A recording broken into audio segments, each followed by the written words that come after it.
मैं इतनी सुंदर हूँ, मैं क्या करूँ क्या करूँ। मैं इतनी सुंदर हूँ, मैं क्या करूँ क्या करूँ। नानी नानी। हाँ बेटा। मैं इतनी सुंदर हूँ, मैं क्या करूँ क्या करूँ। बेटा तू तो एक काम कर, तू ना जाके शीशा देख ले। क्या नानी, आपने तो मेरा सारा मूड खराब कर दिया। अब मैं परेशान हो गई। अरे बेटा परेशान मत हो, चल मैं तेरे को एक कहानी सुनाती हूँ। सबसे पहले अंदर चल के बैठते हैं। ये कहानी शेर और उसके 4 चापलूस चेलों की है और तुझे बड़ा मजा आएगा सुन के। देखियो फिर तू खुश हो जाएगी। हाँ नानी, मेरे को एक अच्छी सी कहानी सुना दो, शेर और उसके 4 चापलूस चेलों की। हाँ बेटा, सालों पहले एक घने जंगल में कुछ जानवर रहा करते थे। उनमें से एक शेर था और उसके 4 चेले थे जो हरदम उसके साथ रहते थे। लोमड़ी, भेड़िया, चीता और चील, ये चारों शेर की तारीफ करते रहते थे, उसको हवा में चढ़ाते रहते थे। इनकी तारीफ सुनकर शेर फालतू में खुश होता था और जो भी अपना शिकार करता खुद पेट भरने के बाद इनको दे देता था। इन चारों के दिन मस्ती में कट रहे थे। जंगल के बाकी जानवर इन चारों को चापलूस मंडली कहते थे।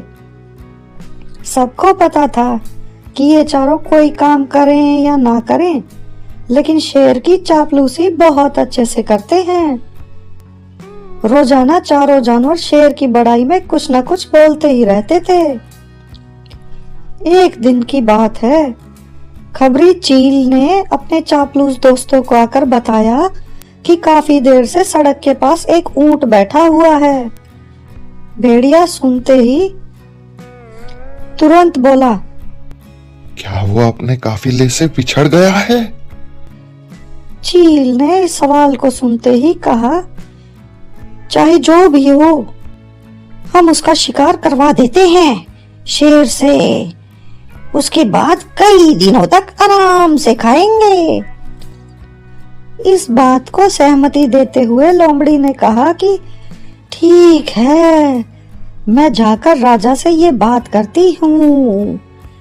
इतना कहकर सीधे लोमड़ी शेर के पास पहुंची और बड़े ही प्यार से बोली, महाराज, हमारा दूत खबर लेकर आया है कि एक ऊंट हमारे इलाके में आकर सड़क किनारे बैठा हुआ है। मुझे किसी ने बताया कि मनुष्य जिन जानवरों को पालते हैं उनके मांस का स्वाद बहुत अच्छा होता है, एकदम राजाओं के खाने के लायक। अगर आप कहें तो मैं ये ऐलान करवा दूं कि ऊंट आपका शिकार है। लोमड़ी की अच्छी बातों में आकर शेर ने कहा, ठीक है। इतना कहते ही वह उस जगह पहुंच गया जहां ऊंट बैठा था।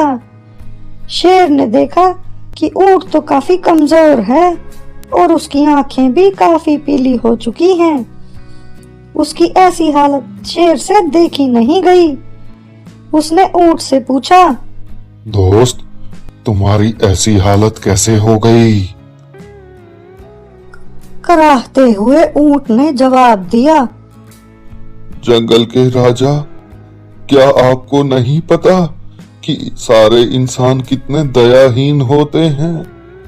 सारी उम्र मुझसे एक व्यापारी ने काम करवाया, अब मैं बीमार हो गया तो मुझे अकेले मरने के लिए छोड़ दिया। आप ही मेरा शिकार कर लीजिए ताकि मुझे इस दर्द से मुक्ति मिल जाए।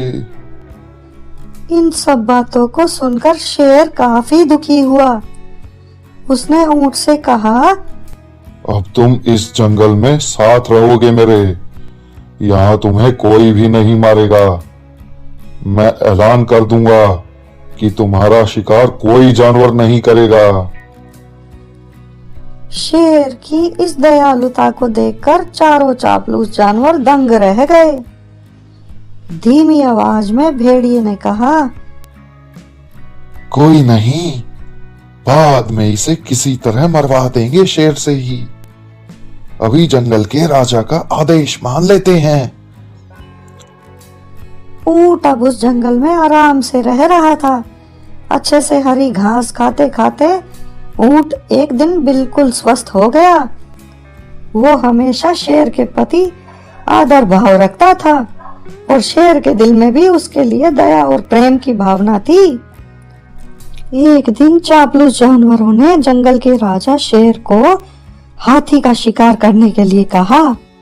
राजा भी मान गया, लेकिन वो हाथी पागल था। शेर उसके सामने जैसे ही गया, हाथी ने उसके जोर की टक्कर मारी और शेर दूर जाके गिरा। अब शेर घायल हो गया था और उसे बहुत चोट लग गई थी। अब बीमार शेर बिना शिकार किए किसी तरह से अपनी जिंदगी जीने लगा। उसके सेवक भी भूखे थे। उनके मन में भी हुआ कि आखिर ऐसा क्या करें कि कुछ खाने को मिल जाए। फिर उनका ध्यान अचानक हट्टे कट्टे हो चुके ऊंट पर गया। सबने मिलकर एक तरकीब सोची और राजा के पास चले गए। सबसे पहले भेड़िए ने कहा, महाराज, आप कितने दिनों तक भूखे रहेंगे महाराज? मेरा शिकार करके मुझे खा लीजिए, आपकी भूख मिट जाएगी। फिर चील कहने लगी, राजा साहब, भेड़िए का मांस खाने लायक नहीं होता, आप मुझे खा लीजिए। चील को पीछे धकेलते हुए लोमड़ी बोली, तुम्हारा मांस खाके इनके दांतों में ही लगा रह जाएगा, आप इसे छोड़िए महाराज, मुझे खा लीजिए। फिर एकदम से चीता बोला, इसके शरीर में आपको सिर्फ बाल ही मिलेंगे, आप मुझे खाकर अपनी भूख मिटा लीजिए। ये सब उन चापलूस जानवरों का नाटक था जिसे ऊंट नहीं समझ पाया। उसने भी एकदम से कहा कि महाराज, मेरी जिंदगी तो आपकी ही दी हुई है, आप इस तरह से भूखे क्यों रहेंगे? आप मुझे मारकर खा लीजिए। चारों चापलूस जानवरों को इसी बात का इंतजार था। उन्होंने एकदम कहा, ठीक है महाराज, आप ऊंट को ही खा लीजिए। अब तो ये खुद ही कह रहा है कि मुझे खा लो और इसके शरीर में मांस भी काफी ज्यादा है। अगर आपकी तबीयत ठीक नहीं लग रही है तो इसका शिकार हम कर देते हैं। इतना कहते ही चीते और भेड़िए ने मिलकर एक साथ ऊंट पर हमला कर दिया। कुछ ही देर में ऊंट की मौत हो गई। तो इस कहानी से हमें यह सीखने को मिलता है मेरी मुन्नी, कि अगर अपने आसपास चापलूस लोग हों तो उनके पास नहीं रहना चाहिए। वो सिर्फ हमेशा अपने फायदे की ही सोचते हैं। तो चापलूस लोगों से बिल्कुल दूर रहना। क्या तुम्हारी तो ऐसी कोई दोस्त नहीं है ना मुन्नी, जो चापलूस हो? नहीं दादी, आपको पता है ना, मेरी सारी दोस्त बहुत अच्छी हैं, बस कभी कभी थोड़ी बुराई कर लेती है।